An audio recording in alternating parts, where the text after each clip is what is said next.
Hello everyone, so welcome back to this channel. और आज हम करने वाले हैं जैनिज्म। इससे पहले हमने वैदिक एरा का जो लिटरेचर था उसको हमने करा था। ऋग्वेदा, सामवेदा, यजुर्वेदा, वेदांगा, आर्यंकस, उपनिषद, ये सब हमने किया। ठीक है, तो आज हम करने वाले हैं जैनिज्म। दो इम्पॉर्टेंट है, एक जैनिज्म करने का है, एक बुद्धिज्म। तो कल हम करेंगे बुद्धिज्म। ठीक है, तो आज सिर्फ जैनिज्म करते हैं। तो अब ये समझो कि जैनिज्म जो धर्म था इसको लाने की ज़रूरत क्यों पड़ी। जब वैदिक पीरियड में सब कुछ चल रहा था, ब्राह्मण से सब प्रेस्ट ये सब जब थे, तो फिर जैनिज्म लाने की ज़रूरत क्यों पड़ी। इसलिए क्योंकि देखो, फोर डिवीज़न हमने बताया था, जिसमें ब्राह्मण थे, फिर क्षत्रिय, फिर वैश्य, फिर शूद्र। तो क्या हुआ, सबसे ऊपर पे कौन है? ब्राह्मण से। तो ये लोग क्या कहते थे कि कुछ भी रिचुअल्स को करने के लिए, जैसे कि अगर कहते थे कि अगर आपको मोक्ष प्राप्त करना है तो आपको इतने सारे रिचुअल्स करने पड़ेंगे, ये चीज़ें आपको करनी पड़ेगी, इतने आपको बलि देना पड़ेगा, या फिर मोक्ष प्राप्त करना है, या फिर कुछ भी चीज़ें करनी है, जैसे कुछ चीज़ों को सक्सेसफुल करना है। कुछ जैसे हम लोग नॉर्मली बोलते हैं ना कि हमें एक पूजा करना है, तो कोई पूजा वही एक, चलो फॉर एग्जाम्पल शादी ले लो, शादी होती है तो किसी घर में कोई शादी, 2-3 फंक्शंस होते हैं। फंक्शन मतलब रिचुअल वाले फंक्शन, ये रिसेप्शन ये वाला नहीं, रिचुअल्स जो होते हैं वो वाला किसी में कम होते हैं। तो उसको वैसे समझो कि वो लोगों ने क्या कहा कि अगर आपको कुछ सक्सेसफुल कुछ चीज़ में होना है तो आपको इतने सारे रिचुअल्स करने पड़ेंगे, इतने सारे बलि देनी पड़ेगी, और ये सब जो भी चीज़ें होंगी हमारे प्रेजेंस में होनी चाहिए। जो ब्राह्मण थे वो ऐसा कहते थे कि हमारे प्रेजेंस में होनी चाहिए, क्योंकि हम ही इसके ज्ञाता हैं, हम ही जानते हैं सब कुछ, हम ही इस चीज़ों को सही तरीके से करा सकते हैं। ठीक है, अगर आपको मोक्ष प्राप्त करनी है तो ये जो भी रिचुअल्स होंगे इसको हम ही करा सकते हैं, हम ही जानते हैं, और हम ही कराएंगे, तभी ये सक्सेसफुल होगा। ठीक है, तो ये चीज़ क्या शो किया कि ब्राह्मण जो थे अपना डोमिनियन शो कर रहे थे कि हम ऊपर हैं, सबसे ऊपर हैं। ठीक है, अब ये मानो कि एक ये 4 फोल्ड डिवीजन में सबसे नीचे तो शूद्रस्थ थे। ठीक है, तो उन्हें क्या फ़र्क पड़ना है, उनके ऊपर अगर कुछ बोझ ला दो तो भी वो सहेंगे, ना ला दो तो भी वो वैसे ही रहेंगे। प्रॉब्लम थी ऊपर 3 वालों को, ब्राह्मण को, क्षत्रिय को, वैश्य को। मेनली ब्राह्मण क्षत्रिय, क्योंकि ये लोग थोड़ा कास्ट में ऊपर ही थे, मतलब हायर में थे। लेकिन इसमें भी ब्राह्मण अपने आप को सबसे हाईएस्ट ऐसे करके बताने लगे कि हम ही हैं, हम ही चीज़ों को कर सकते हैं ठीक से। तो इससे इसके जो लोग रहेंगे, जैसे कि क्षत्रिय, वैश्य, ये सब लगेगा ना कि अपने आप को बहुत ये समझता है, अपने आप को बहुत डोमिनियंस समझता है, अपने आप को बहुत अथॉरिटेटिव मान रहा है, तो हमें कम दिखा रहा है। तो ये एक डिफरेंस हुआ। इस वजह से लोग उस चीज़ों को हट के जैनिज्म धर्म को अपनाने का सोचा, जैनिज्म धर्म को लाया गया।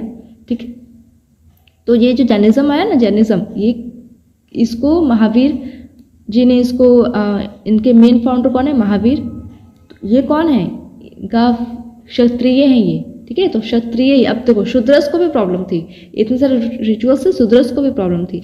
लेकिन शूद्रस क्या ही करते हैं, वो सबसे नीचे हैं, तो वो अपना देखो, जो सबसे नीचे होता है वो कुछ भी बोलेगा सोसाइटी में तो उसके लोग नहीं सुनते, उसको ऐसे दबा देते हैं, तो वो बोल भी नहीं सकते थे। लेकिन अगर किसी हाई प्रोफाइल वाले को दिक्कत होगी, वो बोलेगा तो उसका एक पावर रहेगा ना।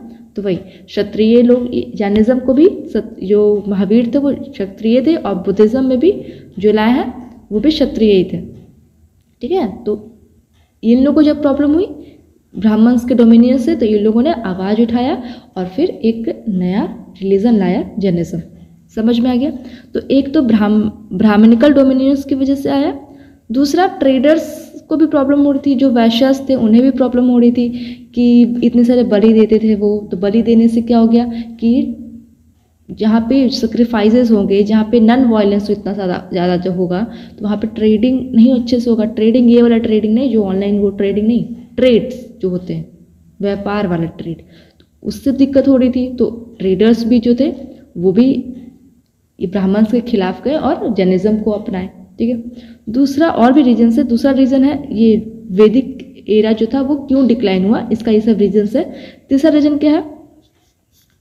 पहला रीजन ब्राह्मणिकल डोमिनियंस। मैं बोल रही हूँ, लिख तो पाऊंगी नहीं मैं क्लियरली, तो आप इसको लिख लेना। ये एग्जाम्स में नहीं आता है, सिर्फ समझने के लिए कि आया क्यों, जैनिज्म को लाने की ज़रूरत क्यों पड़ी। दूसरा लिखना believe in non violence, non violence. तीसरा लिखना, अब तीसरा आता है एग्रीकल्चरल इकोनॉमी, एग्रीकल्चरल इकोनॉमी। तो देखो जो वैश्यस थे उसमें से ट्रेडर्स थे और मेनली उसमें एग्रीकल्चरस्ट थे जो एग्रीकल्चर करते हैं, ठीक है, खेती बाड़ी जो करते हैं। तो उन्हें उन पे क्या प्रॉब्लम हुई कि अब इतने सारे बलि देंगे, बलि किसका, गाय जो भी वो सब पर बलि देते हैं, तो इस इतना सारा जो बलि देंगे तो एग्रीकल्चर में प्रॉब्लम नहीं होगी, होगी ना, क्योंकि अब उस वक्त एग्रीकल्चर थोड़ा ना सब ट्रैक्टर वगैरह से होता था, जानवरों के थ्रू ही होता था, तो वो कमी आएगी ना जानवरों में। तो इस वजह से वो लोग भी इस चीज़ को अपोज किए और जैनिज्म को अपनाए, ठीक है। और सबसे इम्पॉर्टेंट, एक और इम्पॉर्टेंट था कि जैनिज्म और बुद्धिज्म दोनों धर्म ने क्या चीज़ में बिलीव किया कि वर्ण सिस्टम जो था, वर्ण सिस्टम, ये 4 फोल्ड डिवीज़न जो था, ये कास्ट डिवीज़न जो बना हुआ था सोसाइटी में, इसको इन्होंने हटाया, इसको इग्नोर किया, इसको इस पर बिलीव नहीं किया। इन्होंने क्या किया, जैनिज्म और बुद्धिज्म ने क्या कहा कि सब बराबर हैं, कोई वर्ण सिस्टम नहीं होगा हमारे धर्म में, कोई ऊपर नीचे नहीं होगा, हमारे धर्म में सब बराबर हैं। तो जो शूद्रस थे, जो कि सबसे नीचे थे, उन्हें तो अच्छा लगेगा ना कि चलो इसमें जाते हैं, इस धर्म को अपनाते हैं, यहाँ हमें एक नीचे जात के तरीके से नहीं देखा जाएगा, यहाँ हमें इक्वलिटी मिलेगी, यहाँ हमें समानता मिलेगी। तो लोग इस वजह से भी जैनिज्म को और बुद्धिज्म को अपनाएं। समझ में आ गया। लेकिन फिर भी जैनिज्म बुद्धिज्म में भी बुद्धिज्म ज़्यादा देखो दोनों ही बहुत फेमस हुआ, लेकिन बुद्धिज्म ज़्यादा प्रॉस्पर किया, ज़्यादा हुआ, क्योंकि जैनिज्म में जो चीज़ें थी, जैनिज्म में भी जो चीज़ें थी कि ये चीज़ें करने से मोक्ष प्राप्ति होगी, तो वो एक्सट्रीम था। जैसे कि बुद्धिज्म में भी कहा गया कि नॉन वायलेंस करना है, और जैनिज्म में भी कहा गया कि नॉन वायलेंस करना है। इसमें भी कहा कि नॉन वायलेंस करना है, अहिंसा को अपनाना है। लेकिन जैनिज्म में इस चीज़ को एक्सट्रीम लेवल पे एकदम कहा, मतलब एग्रीकल्चर करते हैं तो कीड़े मकोड़े मरते हैं कि नहीं मरते हैं, छोटे छोटे जो कीड़े मकोड़े, तो एग्रीकल्चर नहीं करना है तुम्हें, तुम लोग जो होते जैनिज्म जैन लोग एग्रीकल्चर नहीं कर सकते हैं, क्योंकि उससे कीड़े मकोड़े मर जाते हैं, वो क्या होगा, अहिंसा, वो हिंसा हो गया ना, तो इतना एक्सट्रीम लेवल पे चला गया वो। तो इसलिए जैनिज्म को कुछ लोगों ने अपनाया, बुद्धिज्म को ज़्यादा, इन दोनों को कंपेयर करें तो, ठीक है। और जैनिज्म लोग ज़्यादा, लोग ट्रेडर से लोग ज़्यादा होते हैं, क्योंकि उसमें नॉन वायलेंस वाला कुछ सीन होता नहीं है, और इसलिए अमीर भी ज़्यादा होते हैं, ज़्यादा जैनिज्म को देखोगे वो अमीर होते हैं, रिच पीपल होते हैं वो, ठीक है। तो अब चलते हैं, कहानी तो ख़त्म हो गई, अब चलते हैं। तो जैसे कि हमारे यहाँ हिंदू में क्या है, पंडित हैं जिनको सब कुछ आता है, ये सब चीज़ के ज्ञाता जो होते हैं उन्हें पंडित कहते हैं। तो जैनिज्म के जो गुरु हैं उनको बोलते थे तीर्थंकर्स, उनको क्या बोलते थे, तीर्थंकर्स।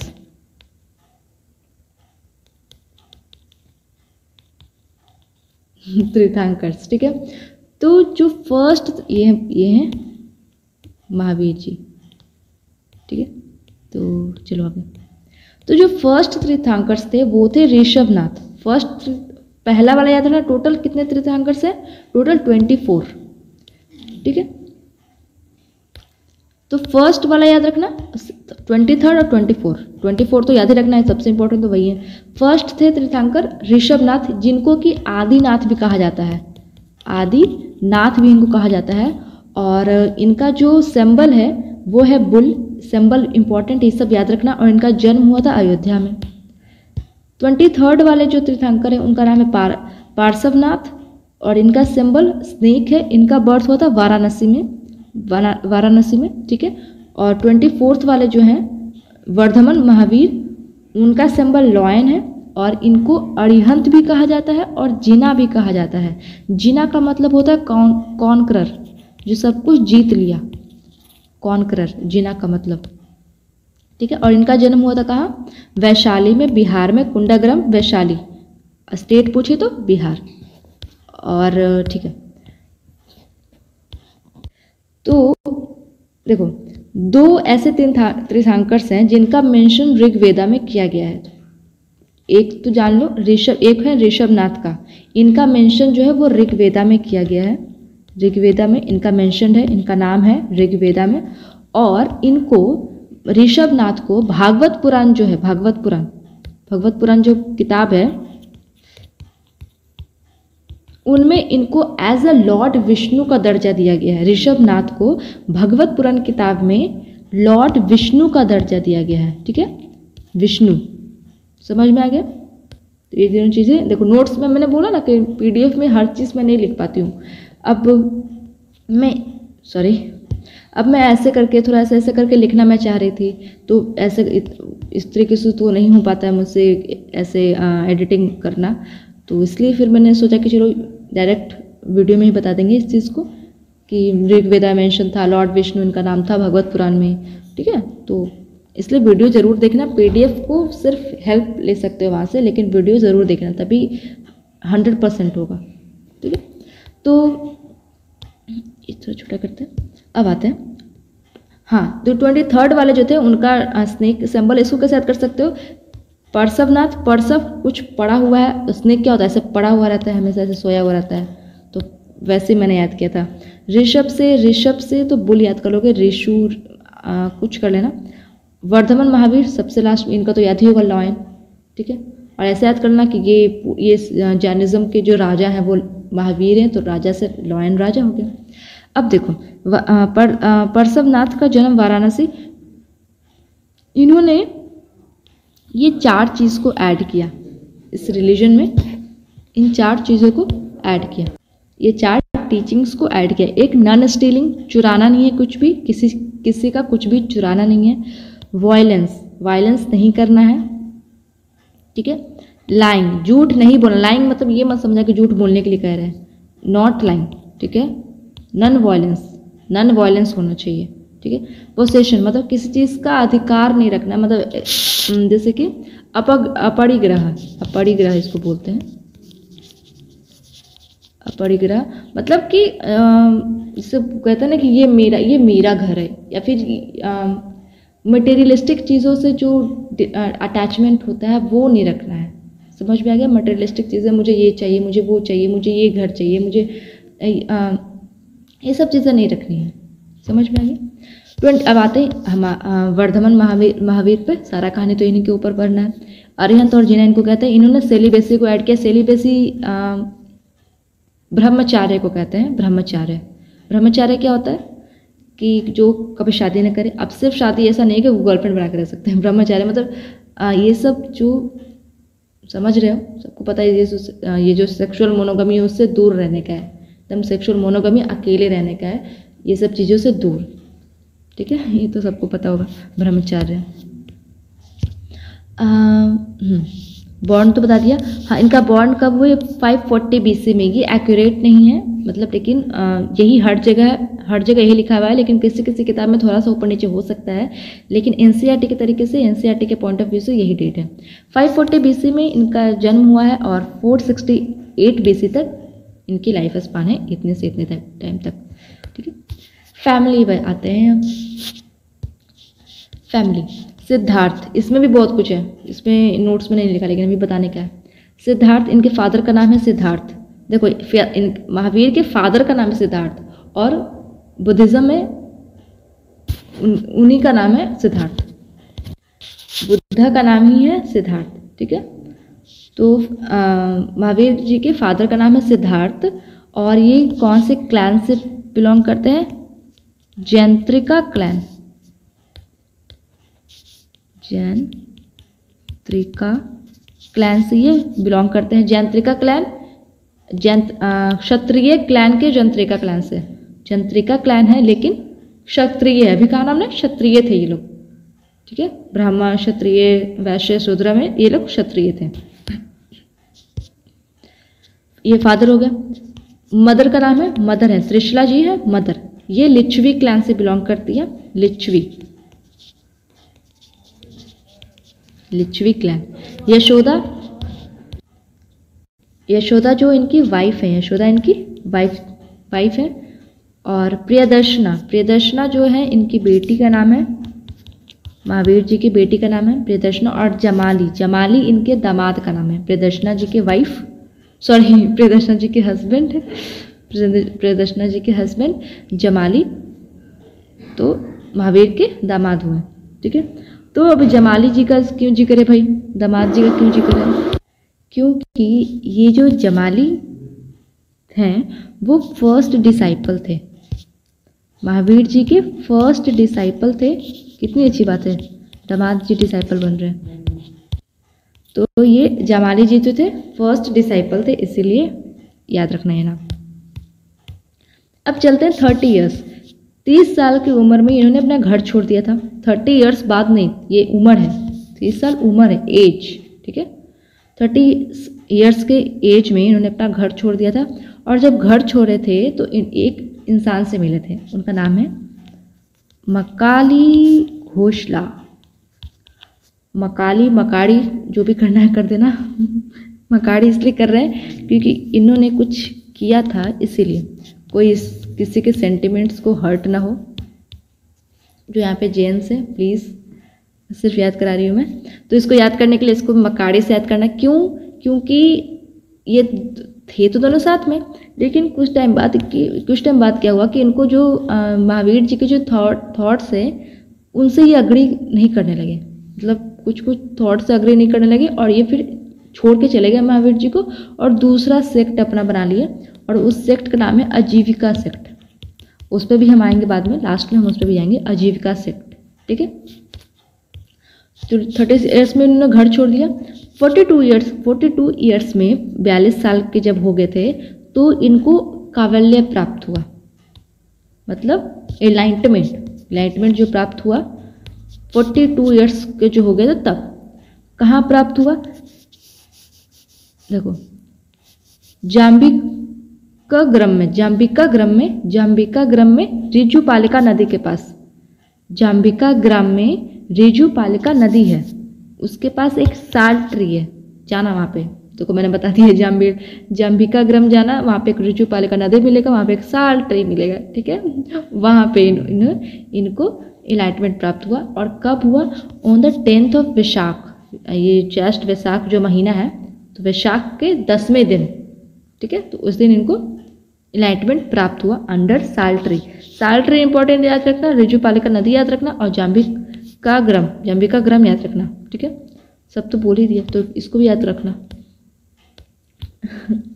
फर्स्ट सरमन, पहला सरमन मीन्स क्या बोलता, स्पीच। पहला स्पीच उन्होंने कब दिया, कहाँ दिया?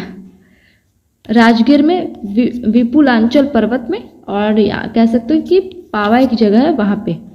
पावा भी याद रखना, कोई क्वेश्चन में पावा पूछते हैं, या फिर राजगीर में विपुलांचल पर्वत, ठीक है, वहाँ पे इन्होंने फर्स्ट सरमन दिया। प्रचारक, इनके प्रचारक कौन है? जब महावीर जी चले गए दुनिया से तो इनके टीचिंग्स को कौन आगे लेके गया, कौन प्रचार किया? तो सबसे पहले जो थे वो सुधर्मन, और उसके बाद सुधर्मन के गुजर जाने के बाद जम्बू स्वामी थे। इसके बाद भी लोग रहे, लेकिन ये पहले ये थे और इनके जाने के बाद जम्बू स्वामी, तो ये याद रखना। पैट्रन का मतलब कौन इन चीज को माने, पैट्रन किया। CGM शॉर्ट में हमने लिखा है चंद्रगुप्त मौर्य और खारवेलाई, दोनों राजा थे। चंद्रगुप्त मौर्य जो राजा थे मौर्य वंश के, आपने अगर हिस्ट्री पहले भी पढ़ा होगा तो आपको पता होगा ये, नहीं तो हम आगे पढ़ेंगे ये एंशिएंट हिस्ट्री में मौर्य वंश। तो चंद्रगुप्त मौर्य जो थे उन्होंने जैनिज्म को अपनाया था। अब क्यों अपनाया था इसके पीछे भी एक कहानी है, तो वो हम चलेंगे बाद में। हाँ, तो हमने क्या किया, वो 468 BC तक था ना इनका लाइफ स्पान, तो 78 ईयर्स टोटल ये जिए।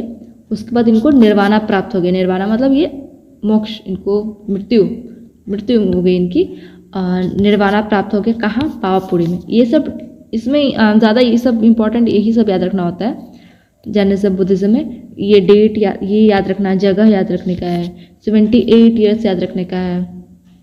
फिर फर्स्ट सरमन कब इन्होंने दिया, कहाँ दिया, और इनको एनलाइटमेंट कहाँ प्राप्त हुआ, ठीक है, घर किस एज में छोड़े वो, ये सब याद रखना होता है।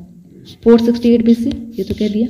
लैंग्वेज, इनकी जो भी जैनिज्म में जो भी लिटरेचर्स लिखी गई हैं तो उसकी लैंग्वेज किस लैंग्वेज में लिखी गई है?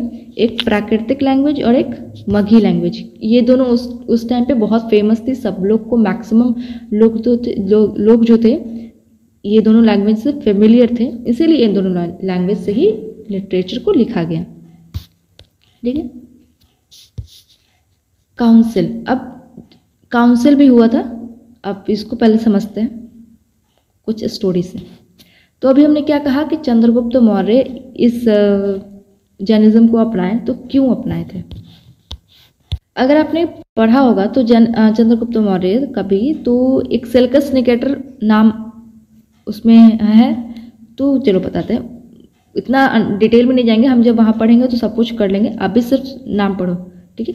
तो सेल्कस निकेटर, देखो चंद्रगुप्त मौर्य ये वाला एरिया था। सेल्कस निकेटर को हराने के चक्कर में, अब सेल्कस निकेटर कौन है उस वक्त देखेंगे, अभी देखेंगे ये वीडियो कहीं और ही चला जाएगा। तो सेल्कस निकेटर को हराने के चक्कर में यहाँ से कि अफगानिस्तान पाकिस्तान इस मतलब अफगानिस्तान तरफ ये चले गए, ठीक है। इसको सेल्कस निकेटर को तो यहाँ जाते जाते हरा दिया, और गए तो अकेले थोड़ी ना गए थे, गए तो पूरी सेना लेके गए, पूरा रिसोर्सेज लेके गए, सब कुछ लेके गए, पूरा रिसोर्स वगैरह सब कुछ लेके गए, और जाके सेल्कस निकेटर को यहाँ जाके हरा दिया और जीत लिया है, ठीक है। ये जीत गए, चंद्रगुप्त मौर्य सेल्कस निकेटर को हरा दिया। और अब यहाँ क्या हो गया, ये तो वहाँ चले गए, अब सारा रिसोर्स वगैरह सब कुछ लेके चले गए हैं, तो यहाँ क्या हो गया, इस एरिया में इनके किंगडम में फेमाइन आ गई। क्या आ गई? फेमाइन आ गई, तो लोग एकदम गुस्से में हो गए, लोग के पास खाने की चीज़ें नहीं है, पहनने के लिए कपड़े नहीं है, मतलब ये सब चीज़ें हो गई। तो जब ये वापस आए, देखते हैं कि अरे इतना प्रॉब्लम हो गया, ये तो यहाँ पे फेमाइन आ गया है, तो सोचे कि चलो जैनिज्म को अपनाते हैं। क्यों? क्योंकि जैनिज्म में क्या कहा गया है कि कम खाओ, शांत रहो, और कपड़े ये सब, क्या अभी हमने क्या कहा कि इनको कुछ भी चीज़ का अधिकार नहीं रखना है, इनको मटेरियलिस्टिक चीज़ें रखने नहीं है अपने पास, मतलब कपड़े तक भी ये नहीं पहनते थे कि कपड़े, ये इस आसमान को ही अपना वस्त्र मानते थे, कपड़ा भी एक मटेरियल हो गया, तो वो किसी चीज़ से अटैच नहीं होना चाहते थे, तो ये कपड़े भी नहीं पहनते थे। तो वही सोचे इन्होंने कि इसमें कम खाना है, शांत रहना है, कुछ चीज़ की इसमें चाहत नहीं है, चलो जैनिज्म को अपनाते हैं, हम अपनाएंगे तो मेरी प्रजा अपनाएगी, प्रजा अपनाएगी तो रिसोर्सेज ऐसे भी कम है हमारे पास, और ये सब चीज़ें इसको अपनाएंगे तो रिसोर्सेज कम यूज़ होगा, तो काम चल जाएगा, ठीक है। और इसमें शांत रहने के लिए कहा गया, तो जो गुस्से हैं ये लोग, गुस्सा में हैं, वो भी शांत हो जाएंगे, तो इन्होंने अपना लिया, चंद्रगुप्त मौर्य ने जैनिज्म को अपना लिया, ठीक है।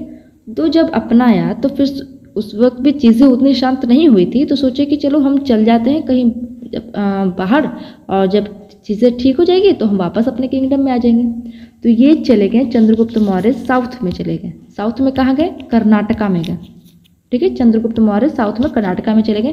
किसके साथ गए? एक अकेले नहीं गए थे, भद्रबाहु एक बोले चलो भाई मेरे साथ चलो, तो कर्नाटका चलो, तुमको घुमाते हैं कर्नाटका, तो भद्रबाहु के साथ गए। ये चंद्रगुप्त मौर्य गए प्लस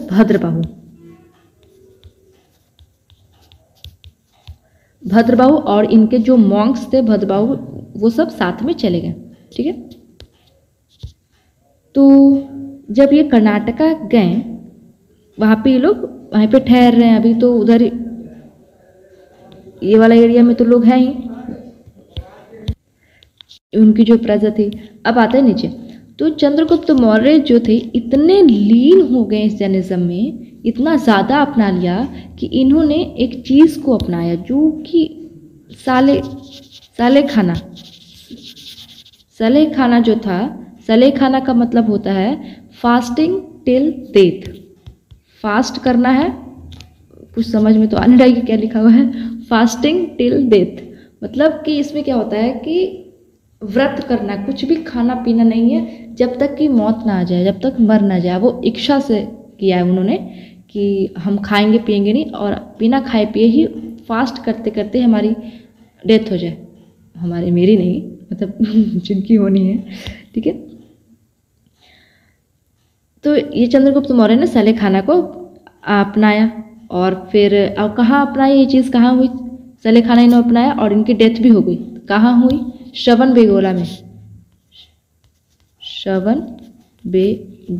श्रवणबेगोला में ये चीज़ें हम चंद्रगुप्त मौर्य पढ़ेंगे तो वहाँ भी पढ़ लेंगे श्रवणबेगोला। तो ये चीज़ हो गई, ठीक है।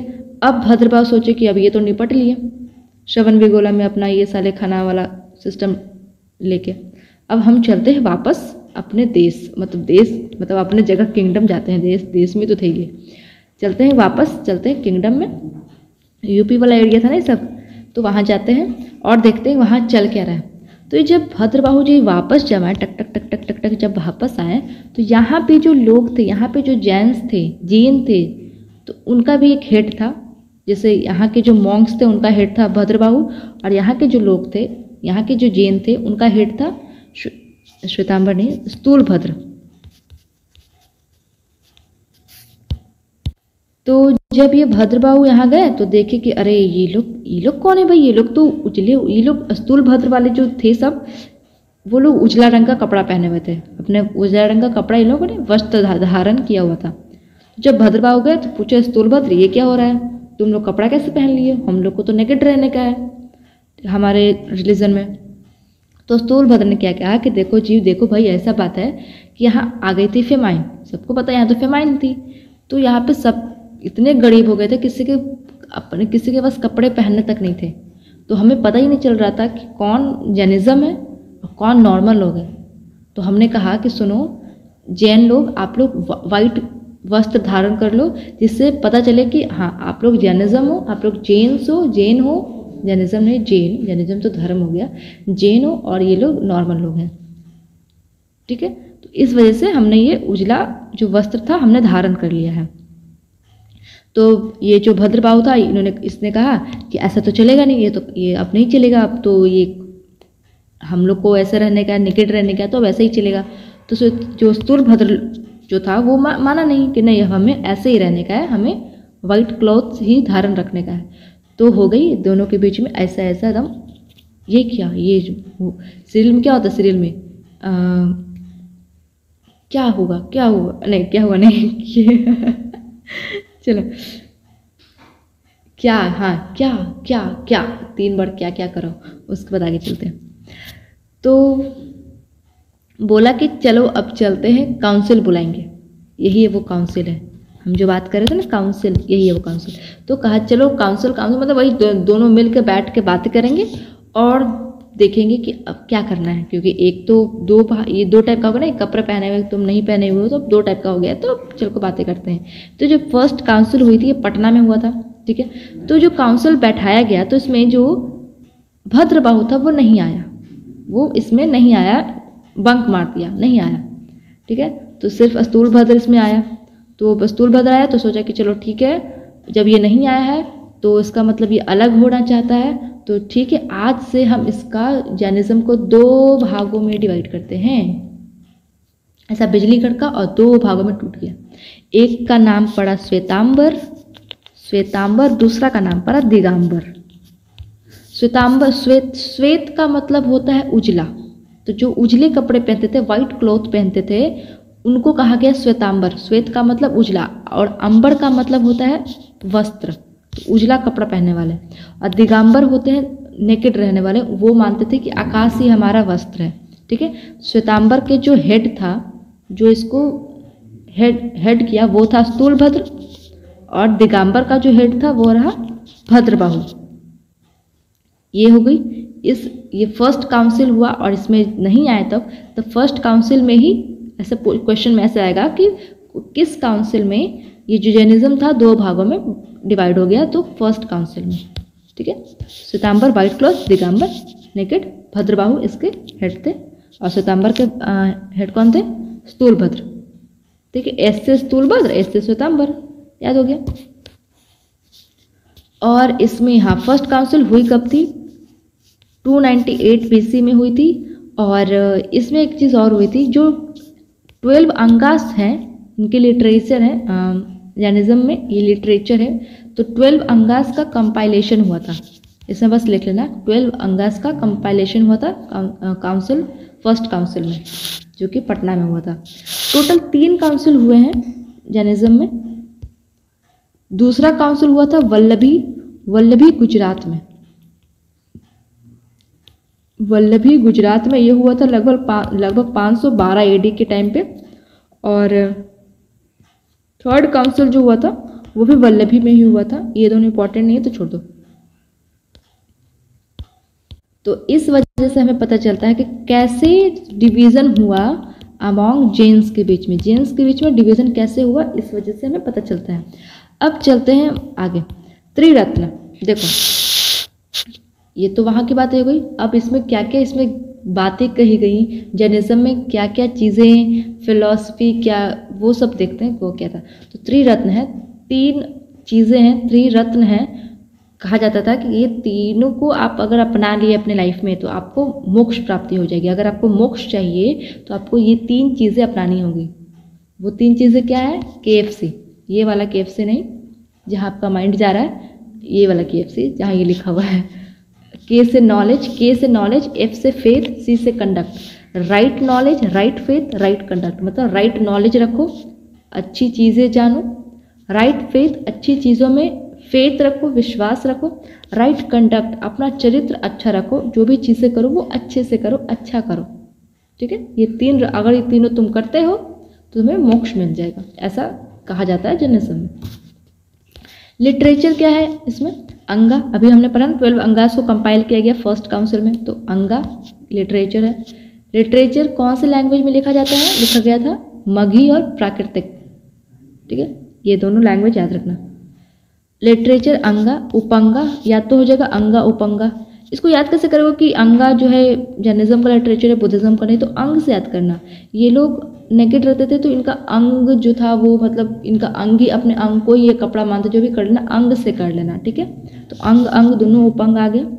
त्रिरत्न कैसे कर सकते हो? जैन में त्रिरत्न KFC से कुछ बना लेना। ठीक है, KFC से जो जहाँ आपका माइंड जा रहा है KFC वाला, वो वाला माइंड से कर लेना त्रिरत्न।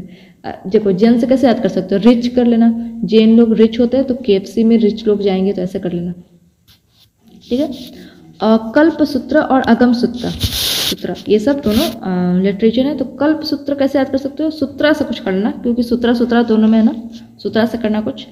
और अगम सूत्र जो था वो डिसाइपल्स के द्वारा जो लिखा गया था, डिसाइपल जो थे उनके द्वारा ये अगम सूत्र लिखा गया। इंपॉर्टेंट नहीं है कि डिसाइपल किसने लिखा, बस लिटरेचर का नाम याद रखना। और जैनिज्म में वेद जो था उसको नहीं माना गया, ये नॉट वाला साइन है, नहीं का साइन है। वेद को ये लोग नहीं मानते थे। कंडेम्ड वर्ण सिस्टम, जो वर्ण सिस्टम था उसको भी ये लोग कंडेम करते थे, इग्नोर करते थे, उस चीज़ को भी ये एक्सेप्ट नहीं करते थे। अभी हमने इसके बारे में बात की है। अहिंसा में बिलीव करते थे, मतलब कि नॉन वायलेंस में बिलीव करते थे, हिंसा में ये लोग नहीं बिलीव करते थे। क्या में बिलीव करते थे? अहिंसा में। सोल में बिलीव करते थे, सॉरी आवाज़ से, सोल में लोग बिलीव करते थे, आत्मा में बिलीव करते थे। अब है ये चीज़ें last, 5 great vows, 5 principle of living है। जैनिज्म में 5 प्रिंसिपल हैं, जीने की 5 प्रिंसिपल, उसको 5 वोज भी कह सकते हैं। वो क्या क्या है? अहिंसा, सत्य, आचुर्य, ब्रह्मचर्य, अपिग्रह।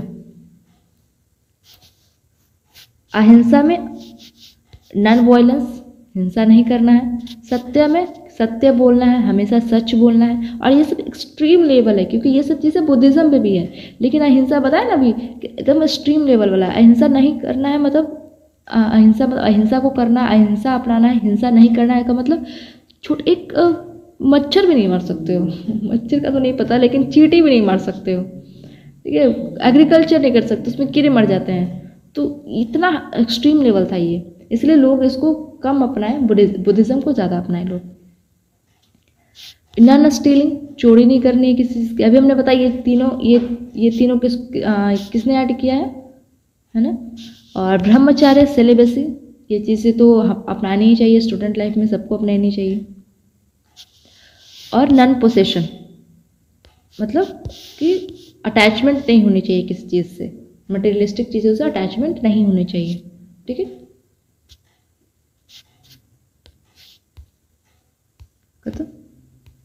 करो। तो ये एक सेकंड, हाँ वो आजीविका सेक्ट बच गया, चलो ठीक है वापस देखते हैं उसमें। जल्दी से आजीविका सेक्ट देख लेते हैं। तो आजीविका सेक्ट तो जो था आजीविका सेक्ट, ये मखाली घोष के द्वारा लाया गया था, जो कि कौन थे? फ्रेंड ऑफ महावीर, महावीर के दोस्त थे। आजीविका सेक्ट में भी वेद को नहीं मानते थे, वेद को ये लोग नहीं मानते थे। और ये लोग किस चीज़ में बिलीव करते थे? नास्तिक फिलॉसफी में ये लोग बिलीव करते थे, नास्तिक चीज़ों में, नास्तिक फिलॉसफी में ये लोग कहते थे। और ये चीज़ें नास्तिक, ठीक है। और एक चीज़ और आजीविका सेक्ट में था, ये लोग मानते थे कि हर चीज़ जो होती है वो प्री डिटरमाइंड होती है, मतलब कि हर चीज़ पहले से तय है। कहते हैं ना लोग कि हमारी किस्मत में लिखा हुआ है, ये होना ही होना है। और कोई लोग कहते हैं कि नहीं, किस्मत कुछ नहीं होता है, जो हम करते हैं वही आगे होता है, ऐसा कुछ होता है। तो ये लोग जो थे आजीविका सेक्ट में, ये लोग किस्मत में मानते थे कि हर चीज़ पहले से लिखा हुआ है, एवरीथिंग जो है वो प्री डिटरमाइंड है, प्री डिटरमाइंड। और ये लोग डेस्टिनी में बिलीव करते थे, डेस्टिनी में। और क्या कहते थे कि मैन जो है, मैन इज पावरलेस, मैन जो है वो पावरलेस है, ठीक है। तो इतना ही है आजीविका सेक्ट में। और ठीक है, ख़त्म हो गया। तो हम अपना इस वीडियो को यहीं पे ख़त्म करते हैं। आई होप आपको सब समझ में आ गया होगा। फिर भी अगर कोई डाउट हो तो नीचे कमेंट बॉक्स में आप ज़रूर क्वेश्चन करना। और अगर वीडियो पसंद आया हो तो पता ही आपको लाइक करना है, ठीक है। अपने फीडबैक ज़रूर शेयर करना कि कैसा लगा आपको ये वीडियो। और पॉलिटी हमने कंप्लीट कर दिया है, तो आप जाके पॉलिटी ज़रूर देखना, क्योंकि हमने 90% जो पॉलिटी है उसको ट्रिक से हमने करवाया, तो बहुत हेल्पफुल होगा आपके लिए, ठीक है। और ठीक है, PDF के लिए टेलीग्राम चैनल पे, ये तो मैं भूल ही गई थी, PDF के लिए टेलीग्राम चैनल पे ज्वाइन कर जाना। और ठीक है, तब तक के लिए थैंक यू।